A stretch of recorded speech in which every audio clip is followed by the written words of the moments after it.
એકલા નથી, તમારી સાથે આખા ગુજરાતના આદિવાસીઓ ઉભા છે અને જે આદિવાસીઓને બદનામ કરવાનો એમના સરકારોએ એમના મંત્રીઓએ કર્યું છે કે આદિવાસીઓએ હુમલો કરી દીધો,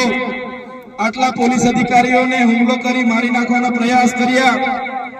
ત્યારે આદિવાસી તો અહીંયા 3 કલાક સુધી વિનંતી કરતો હતો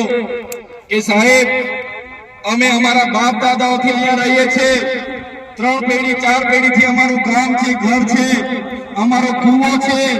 અમે 2006 અંતર્ગત વન અધિકાર અધિનિયમ અંતર્ગત આ જમીન માંગવા માટેની અરજીઓ કરી છે, અમને સનતો પણ મળી છે, કેટલા લોકોની સનતો પણ પેન્ડિંગ છે,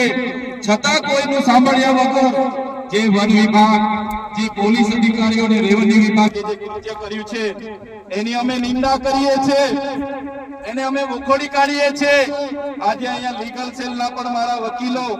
મારા એડવોકેટ ટીમો આવેલી છે, જ્યારે પણ આ કામને ન્યાયિક લડતની જરૂર પડશે, જ્યારે પણ આ ગામના લોકોને લીગલી લડતની જરૂર પડશે, ત્યારે પણ અમે તમારી સાથે છે। અને જો આવનારા દિવસોમાં જે લોકોના આદેશોથી અહીંયા હિંસા થયેલી છે એ લોકો પર એફઆઈઆર કરવામાં નહીં આવે, કાં તો આપણા લોકો પર થયેલી એફઆઈઆર રદ કરવામાં નહીં આવે, તો આવનારા દિવસોમાં પાલનપુર જિલ્લા કચેરી ખાતે ખૂબ મોટું આંદોલન કરવા આપણે બધાએ પહોંચી જવું પડશે। એના માટે પણ અમે આહવાન કરીએ। સાથીઓ, ગુજરાતમાં આપણે 15% આદિવાસી વસ્તી છે, 15% આદિવાસી વસ્તી છે, રાજસ્થાન આપણી નજીક છે, મધ્યપ્રદેશ નજીક છે, કોઈએ ડરવાની જરૂર નથી। જે લોકો સંવિધાનનું ઉલ્લંઘન કરીને આપણને ડરાવવાની કોશિશ કરે છે, ત્યારે એ સંવિધાન એ બાબા સાહેબ આંબેડકરે બનાવેલું સંવિધાન છે, જયપાલસિંહ મુંડાએ બનાવેલું સંવિધાન છે, અનુસૂચિ 5 માં મળેલા આપણા અધિકારો છે એને બચાવવા માટે આપણે બધાએ હવે આગળ આવવું પડશે। મારા યુવાનો, મારા વડીલો, મારી માતા બહેનોને કહેવા માંગુ છું, આજે પાડલિયા ગામમાં જે થયું છે એની પાછળ ઉદ્યોગપતિઓના હાથ છે,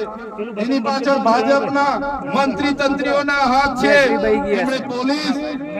અને વન વિભાગને એમનો હાથો બનાવીને આપણી સાથે લડાવીને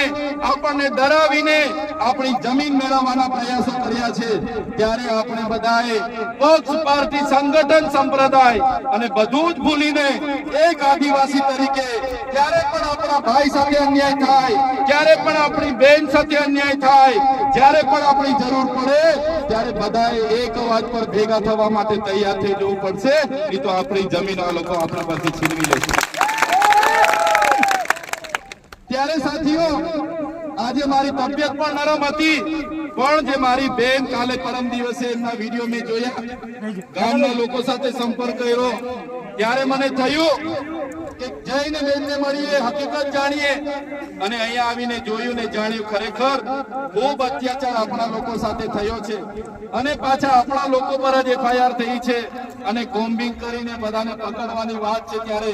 કોઈએ ડરવાની જરૂર નથી, ક્યાંય પણ તમારી સાથે અન્યાય થશે તો આખા ગુજરાતનો, આજુબાજુ રાજસ્થાન હોય કે મધ્યપ્રદેશનો આદિવાસી સમાજ તમારી સાથે છે। ત્યારે મારા વડીલો, મારી યુવાનો, મારા ભાઈઓ અને બહેનોને અમે કહેવા માટે આવ્યા છે, જ્યારે પણ આદિવાસી સમાજની લડતની વાત હશે, જ્યારે પણ આદિવાસી સમાજ માટે લડવાનું હશે, એ સડકથી લઈને સદન સુધી અમે લડવા માટે તૈયાર છે,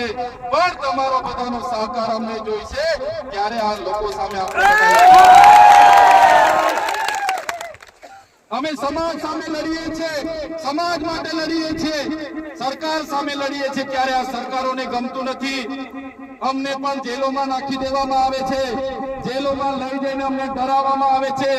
ધમકાવવામાં આવે છે, વેદના આપવામાં આવે છે, મારા પરિવારને પીડા આપવામાં આવે છે, છતાં અમે ડરતા નથી અને ડરીશું પણ નહીં। મારા સમાજના તમામ મુખીઓ, મારા પટેલો, મારા સરપંચો, મારા તમામ પદાધિકારીઓ, યુવાનો, વડીલોને અમે કહેવા માટે આવ્યા છે, જ્યારે પણ આદિવાસી સમાજ પર આફત આવશે, આપણી અસ્મિતાની વાત હશે, આપણી સંસ્કૃતિની વાત હશે, આપણી બહેનો સાથે અન્યાય થશે કે યુવાનો સાથે અન્યાય થશે, તો આ ચૈતરભાઈ વસાવા અને અમારી ટીમ અમે આગળ રહીશું।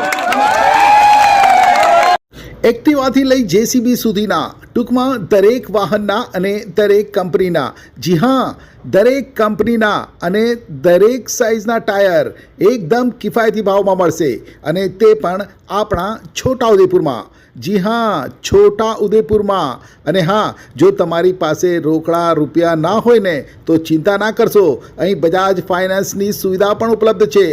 સરનામું છે Apex Traders, Silver Spoon hotel સામે, Triangle Complex, highway road, Chhota Udepur.